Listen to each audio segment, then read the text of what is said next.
آپ کا پر مجھے گالی نہ دے۔ اس نے کہا میں اگر گالی دوں تو تو کیا کر لے گا؟ اس نے کہا میں بھی گالی دوں گا۔ کہتا میں چودھری تھا، سن نہیں سکتا۔ میں نے کہا اچھا میں گالی دینے لگا ہوں، دیکھتا ہوں تو کیا کرتا ہے۔ اس نے اپنے ملازم کو گالی دی، آگے سے وہ ملازم بھی کھڑا ہو گیا، اس نے بھی ایک گالی دی تھی۔ اب یہ چودھری صاحب کہتے ہیں جب میرے ملازم نے مجھے گالی دی نا، میں نے رائفل نکالی، پستول نکالا اور 7 گولیاں اس کے سینے میں ماری۔ مر گیا، گرفتار ہو گیا، میں جیل میں آ گیا۔ کہتے ہیں اب جیل میں پولیس والے روز 700 گالیاں مجھے دیتے ہیں، میں سنتا ہوں۔ وہاں ایک گالی نہیں میں سن سکا، یہاں روز پولیس والوں کی 700 گالیاں سنتا ہوں اور برداشت کر رہا ہوں۔ اگر وہ ایک گالی میں برداشت کر لیتا تو نہ آخرت میں عذاب کا مستحق ٹھہرتا، نہ آج جیل میں میں یہ عذاب بھگت رہا ہوتا۔ یہ پولیس والوں کی گالیاں سن رہا ہوں۔ آدمی کو اپنی شخصیت پہ کنٹرول نہیں ہوتا۔ امام اعظم ابو حنیفہ کا ذکر سننے بیٹھے ہیں تو امام اعظم پیکر صبر و رضا تھے۔ امام اعظم علم کا مجسمہ تھے، اپنی شخصیت پہ کنٹرول رکھنے والے تھے۔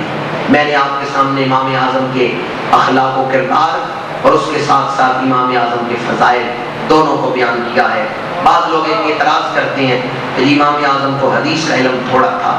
میں اس کا جواب پہلے دے چکا ہوں کہ امام اعظم نے مسند تحریر فرمائی ہے، اپنی سند سے حدیثوں کو نقل کی ہے، اور اس ناچیز کے پاس مسند امام اعظم موجود ہے۔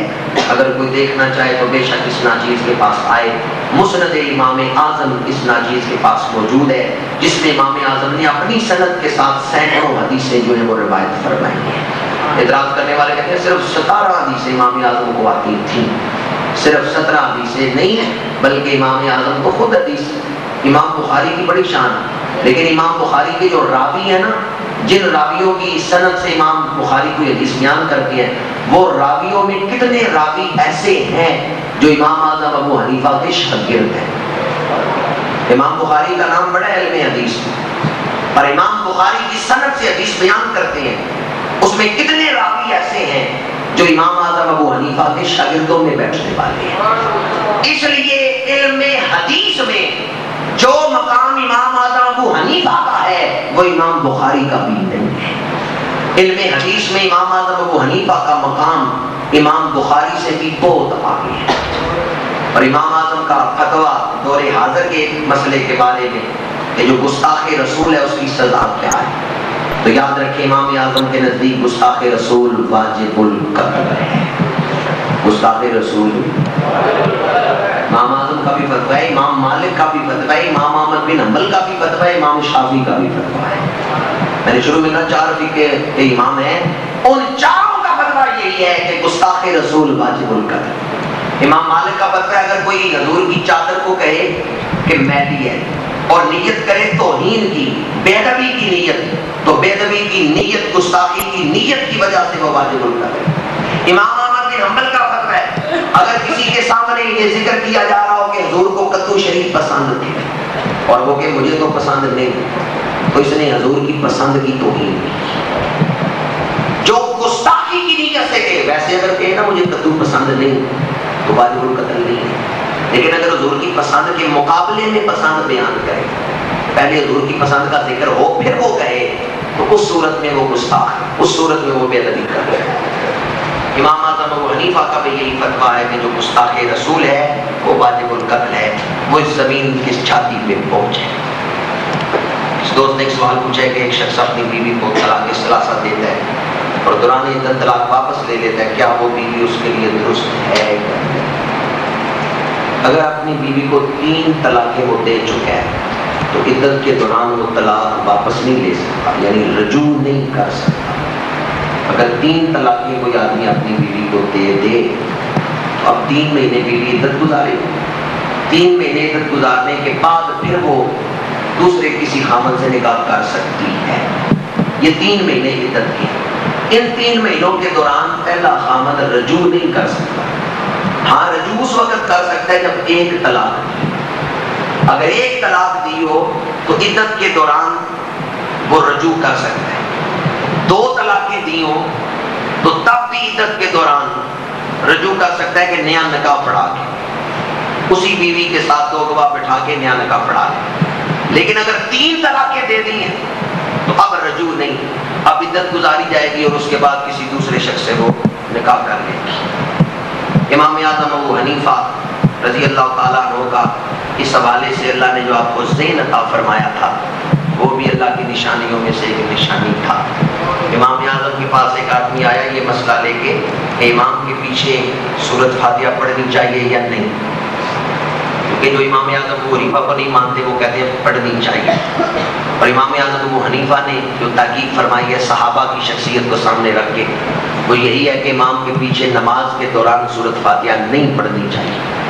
5 علماء آئے امام ابو حنیفہ کے پاس مناظرہ کر، امام نے فرمایا تم 5 ہو، میں اکیلا ہوں، تم 5 سے بات نہیں کر سکتا، کسی ایک کو مناظر بنا لو، وہ تمہاری طرف سے میرے ساتھ بات کرے۔ انہوں نے کہا ٹھیک ہے، ہم 4 خاموش رہیں گے، یہ ایک بات کرے گا۔ جب اس 5ویں کو مناظر بنا کے امام کے سامنے بٹھایا، امام نے فرمایا مناظرے کی ضرورت ہی نہیں۔ انہوں نے کہا کیوں نہیں ضرورت؟ امام نے فرمایا مناظرے کے بغیر ہی مسئلہ حل ہو گیا، تم 5 تھے، ایک کو امام بنایا تو یہ تمہاری بات میرے ساتھ کرے گا، تم خاموش ہی رہو گے۔ ہم نماز میں کھڑے ہوتے ہیں تو امام بناتے ہیں نا، وہی اللہ کے ساتھ ہم کلام ہو کے گفتگو، سورۃ فاتحہ پڑھ رہا ہوتے ہیں، ہم پیچھے خاموش کھڑے ہوتے ہیں۔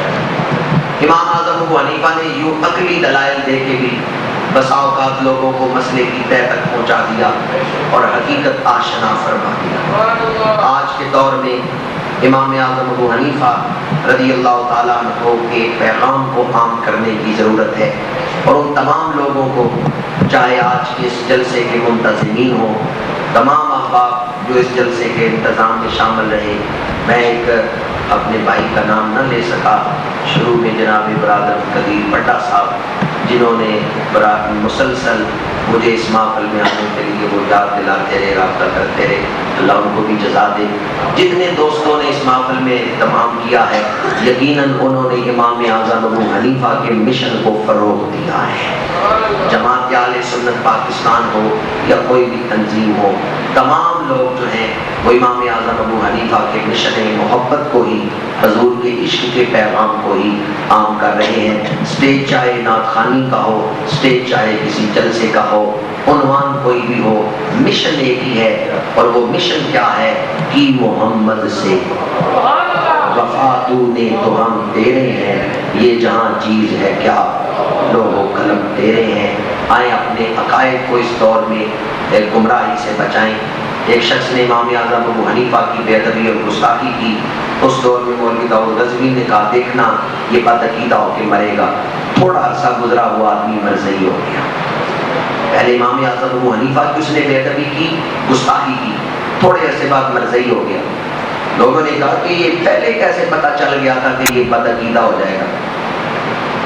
تو جس شخص نے پہلے فتویٰ سنا دیا تھا نا کہ امام اعظم کی بے ادبی کرنے والا گمراہ ہو کے مرے گا، اس نے کہا دلیل یہ ہے، اللہ نے فرمایا حدیث قدسی ہے، من آتالی ولی فقد آذنتہ بالحرب، جو میرے ولی سے دشمنی کرے میں اسے اعلان جنگ کرتا ہوں۔ جو ولی سے دشمنی کرے اسے تو اللہ اعلان جنگ کرے، تو جو ولیوں کے امام سے دشمنی کرے۔ جہاں سے میں نے گفتگو شروع کی، امام اعظم داتا صاحب کے بھی امام ہیں، امام ابو حنیفہ حضرت خواجہ خواجگان معین الدین چشتی اجمیری کے بھی امام ہیں، سیدنا مجدد الف ثانی کے بھی امام ہیں۔ تو جو ولیوں کے امام سے دشمنی کرے اللہ کے ساتھ اعلان جنگ ہے یا نہیں؟ اور جنگ میں ہر فریق دوسرے فریق کو پچھاڑتا ہے، گراتا ہے، ہراتا ہے۔ تو جب کوئی اللہ سے اعلان جنگ کرتا ہے تو اللہ اس پہ لعنت پھینکتا ہے، پھٹکار ڈالتا ہے، اور جب کسی پہ اللہ لعنت کرے یا پھٹکار ڈالے تو اس کا خاتمہ پھر کفر بھی ہوتا ہے۔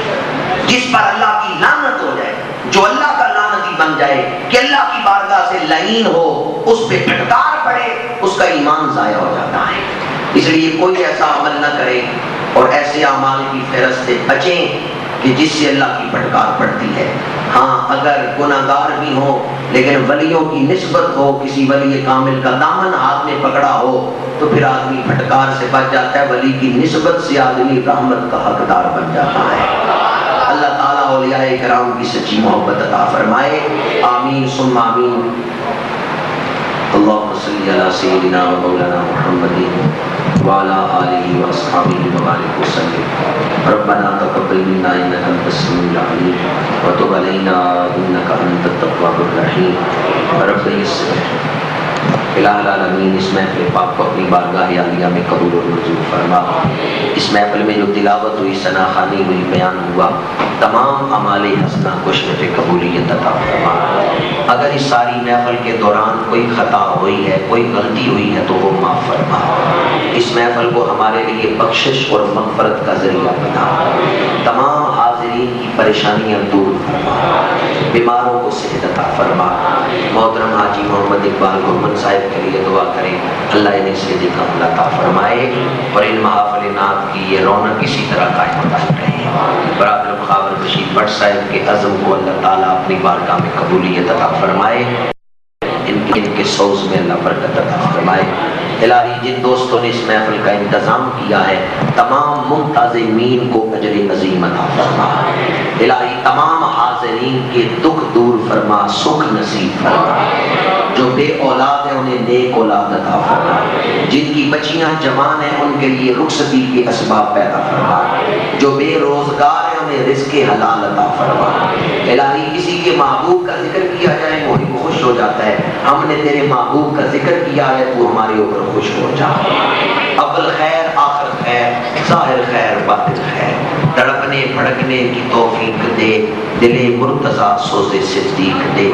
صلی اللہ تعالی علی رسول خیر خلقہ سیدنا و مولانا محمد وعلی آلہ وصحبہ۔